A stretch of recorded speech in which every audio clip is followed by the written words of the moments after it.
સુરત શહેરમાં 1 જાન્યુઆરીથી હેલ્મેટ અંગે પોલીસ દ્વારા જનજાગૃતિ અભિયાન હાથ ધરવામાં આવ્યું હતું. તો 45 દિવસ સુધી અલગ અલગ કાર્યક્રમો થકી લોકો હેલ્મેટ પહેરે તે માટે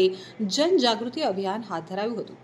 દરમિયાન 45 દિવસ પૂર્ણ થયા બાદ હેલ્મેટનું સુરત શહેરમાં કડક અમલીકરણ કરવામાં આવી રહ્યું છે. તો 15મી ફેબ્રુઆરીથી 30 એપ્રિલ 2024 સુધી કુલ 75 ફેટલ અકસ્માત થયા હતા, જે હેલ્મેટ અમલીકરણ બાદ સમાંતર વર્ષ 15/2/2025 થી 30/4/2025 ઘટી અને 57 ફેટલ અકસ્માત થયા છે. આમ કુલ 18 ફેટલ અકસ્માત એટલે કે 24% ફેટલ અકસ્માતમાં ઘટાડો જોવા મળ્યો હતો. આ ઉપરાંત શહેરની મોટી હોસ્પિટલ જેવી કે SMIMER, civil, Mahavir Jain, INS, Sunshine, Metas, Lifeline, Kiran અને એપલ જેવી હોસ્પિટલનું ડેટા એનાલિસિસ કરતા સમાંતર વર્ષના સમયગાળા દરમિયાન હેડ ઇન્જરીના બનાવો 15/2/2024 થી 15/4/2024 સુધીમાં કુલ 286 હતા, જે ચાલુ વર્ષે હેલ્મેટ અમલીકરણ બાદ 221 હેડ ઇન્જરીના કેસ નોંધાયા છે, એટલે કે 22.72% ઘટાડો નોંધાયો છે. તો આ અંગે સુરતના ટ્રાફિક ડીસીપી અમિતાબેન વાનાણીએ વધુ વિગતો આપી. ટ્રાફિક શાખાનો પ્રાથમિક ધ્યેય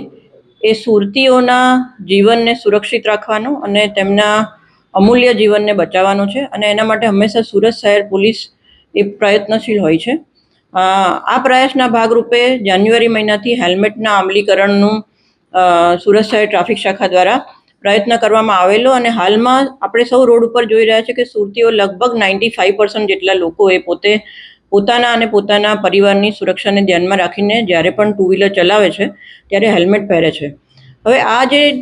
હેલ્મેટનું અમલીકરણ સુરત શહેરમાં થયું, તેના લીધે જે પણ અકસ્માતો થતા હતા, હેડ ઇન્જરી જે થતી હતી, એમાં જે સુરત શહેરની મોટી મોટી 9 હોસ્પિટલો છે, એ હોસ્પિટલોમાંથી અમારી અલગ અલગ ટીમો દ્વારા ખરેખર હોસ્પિટલમાં જે એક્સિડન્ટ રજીસ્ટર થાય છે અને હેડ ઇન્જરી જે આપણને હોસ્પિટલના રજીસ્ટર પર જોવા મળે છે, કે જે ખરેખર ઘણીવાર પોલીસ સ્ટેશન લેવલે FIR પણ નથી થતી હોતી, એવો રિયલ ડેટા એનાલિસિસ કરી અને એવું એક ફાઇન્ડિંગ્સ અમારા દ્વારા કરવામાં આવ્યું છે કે જેમાં દરેક જે હોસ્પિટલો છે એમાં હેડ ઇન્જરીમાં જો જોવા જઈએ તો લગભગ 22.73% હેડ ઇન્જરીમાં ઘટાડો થયો છે, અને સાથે સાથે 18 જેટલા ફેટલ એક્સિડન્ટ્સમાં